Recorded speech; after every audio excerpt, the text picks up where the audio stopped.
now. Good pitching. Max Scherzer looked all right in his first game back, much to Kipper's disgust, but he's been good. We got Blair and Barker right after our show, right? They're going to get into a little bit of Kevin Gosman throwing at Ramirez. That's some hockey stuff right there. Buddy, that's our 9 seconds to Canada, USA. Yeah. Right I loved it too. But the thing that You want to throw it at you're going to throw it at our best player. It's coming right back at you. And the thing that drove me crazy about that is Vogt, the manager for the Guards, is like screaming at the bench. It's like that's like the most what did you expect? Unwritten rule and base. Like, what do you expect? You're an old school guy. Like, give me a break. Yeah. Go sit down. Go sit in the truck. Anyways, that was Game Time presented by Bet365. Visit the app for the odds and find out why it's never ordinary at Bet365. Must be plus apparent only. Please play responsibly. Okay, let's take a quick break and we'll start teeing up the NHL entry draft on Sportsnet tonight, 7 p.m. Just keep it on Sportsnet from here on in all night. Got Jays that's on there tonight. Right. Flick back and forth the draft. Like, my couch tonight does not know what's coming. No, it's going to be great. Plus, we'll revisit a few names, including one that might have interest to the Calgary Flames when we return to Real Kipper and Bourne. Welcome back to the Real Kipper and Bourne show on this Off the Rails Friday. As a reminder, this hour of Real Kipper and Bourne brought to you by Bet365, Nick Kiprios, Justin Bourne, Sammy McKee. All right, boys.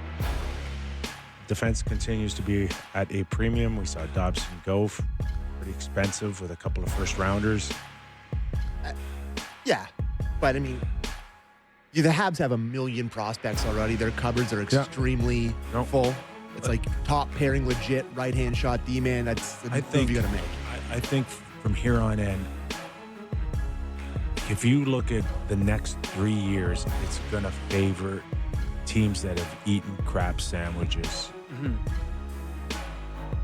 Because the Montreal Canadiens have been piling on all these picks and all these prospects, and they got some good young talent, and they've got cap space. And like, watch in the next 3 years. This is their window here. Right when they want to add, they're dropping bad salaries, cap's going up, and they're going to be ready to tack on to what they've already got. Exactly. And for others It's terrifying to be honest. who don't have a lot of assets. Like who? Yeah. Who are you talking about? Like, is there a certain team you're alluding to? Yeah. I'd Is it- say do they reside in the city? The Toronto Maple Leafs, for me, are a team that, with the lack of true assets, either to trade, on their current roster or bring in off their farm teams, they got some slim pickings here. It's going to be interesting to watch Brad Treliving try to maneuver around the lack of assets that he has to improve this team. Yeah, the Leafs have some things still going for them. Their decor is very good. They have some top end guys. He does like Rasmus Anderson. I mentioned to him just before the break. He's got his eye on Anderson, but so does Vegas, I'm told, as well here. So I think Craig Conroy's in a really good position here, much like the Islanders with Dobson. Could Vegas do Anderson and Marner, though? Like, I guess. I think with Pietrangelo nowhere to be found next season, and moving one other contract. Yeah, one other contract, a forward contract.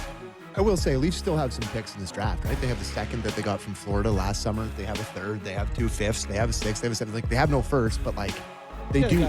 If they have, like, you do have to lean on your pro scouts your amateur scouts to find you a diamond in the rough. They got Matthew Nyes in the second round. Like, there are but we are talking about anything of substance will not come to fruition for 3 years. But like what I'm saying is, is, not doing anything for you now. If you draft somebody this year, let's say, and you draft somebody in the second round with that Florida pick, and halfway through the season next year, whatever player it is having a great season in the respective league. Junior? Yeah, you'd be like, he could be part of a trade for somebody else. No, not to play for the Leafs, but like prospects get traded all the time, Kipper. Why are you dismissing? Why are you dismissing that? Because it's just not the way it's going to work. It's not going to be like, oh my God, that guy that the Leafs got in the second round who's played 40 games in junior is now like the hottest thing right now for me to move. He could be part of a trade for a player for your team. They're assets. It's a player. Whether it's before. I mean, listen, it's not. I'm not arguing that they're in a great position. I'm not arguing. Like, that's not my position here. But I'm just saying. What you're saying is a wish list beyond belief that someone's going to rock anybody's world for 40 games in junior hockey as a let's get him kind of prospect. Just saying. Right? Just saying. They built up Minton pretty good, right, over the last few years. And there's some question marks, too, on Minton, whether or not they were going to keep him, move him, how much value does he truly have. Yeah. We saw him eventually leave, but it's going to be about blue chip kind of guys. And Cowan's one of the most successful junior hockey players in history right now. Easton Cowan, right? And he would be the first name out of anybody's mouth when they're asking to get but you're not, a trade. You're not getting Bo Byron for him, right? Not? No. Okay. Oh, you are, but what else are you going to add to it? Okay. So. I saw Byram's name was mentioned alongside Kyrou. Like, I think Elliott mentioned that Kyrou would be a potential, like, if he went to St. Louis. Like, if I'm Buffalo, I'm like, yeah, we got D. Bring me Jordan Kyrou. We can use some top-end talent, some burners to go with our big D. Yeah. A lot of teams, and Kyrou's the same thing. I can't remember, but I think he's also got a no trade kicking in July 1st. So it's like, do you want to move him now, like Pedersen, or do you want to deal with that later? They must not like him. I've had him on my trade board earlier in the year. Yeah. He has a no trade clause. I don't know when it kicks in. I'm trying to figure that out. No move or no trade?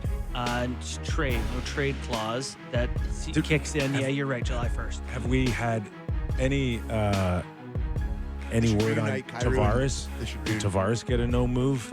That's a great question. For taking a haircut? I'm sure he did, right? Isn't it the whole thing that he wants to be in Toronto and he wants to control that? My hope is that the last couple of years maybe have some sort of I would think control flexibility. If I knew I'm taking a $2 million haircut. No, listen, there's nothing listed yet on cap wages. Yeah. But if I know I'm giving you a $2 million discount here, I'd want the first 2 years guaranteed that you're not trading me. We'll see. There's nothing posted on that yet. What did you think, though? Like, Montreal gave up 2 first-rounders, 16 and 17, as well as Emil Heinemann. I mean, that's not nothing. 2 first-rounders, mid-round picks. Yeah. I personally like the idea of the old, what is it, a bird in the hand is worth 2 in the bush. Like, grab yourself a guy that's going to be a top pair, right D 20 for minutes, 10 years. 20 minutes. Yeah. Right-handed shot. Okay. Give it to me. Power play, big shot. What is Montreal going to do? Goulie's really good. I love Carrier's great. They got Jack if they want to use him. Matheson skates well. Yeah. Struble I like too. Can Dobson get back to 70 points? Maybe.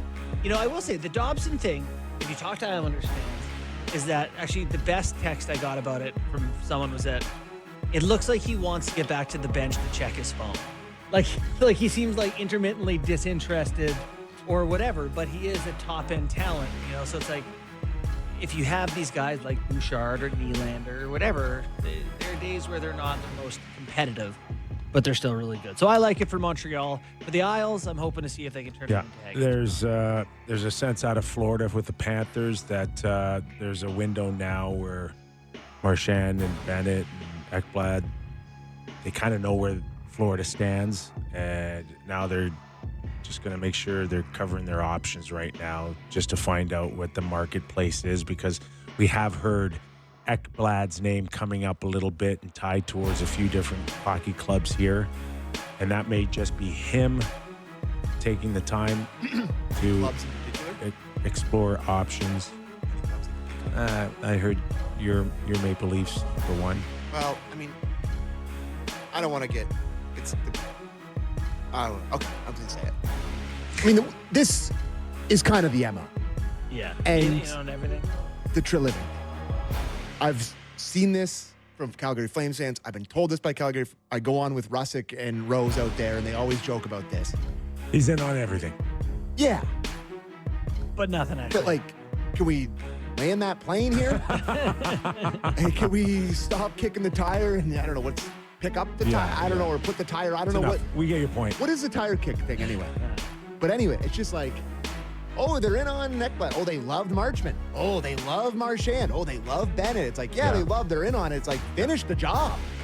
So I am starting to feel that. I have heard from a couple of a couple of players about a little apprehension when it comes to thinking about playing in Toronto. Well, I mean, is that new? We do that? It's not. No, but it's been heightened through the Mitch Marner scenario. So we'll have to wait and see. There is a local kid that's name's getting mentioned around here, and that's Mangiapane.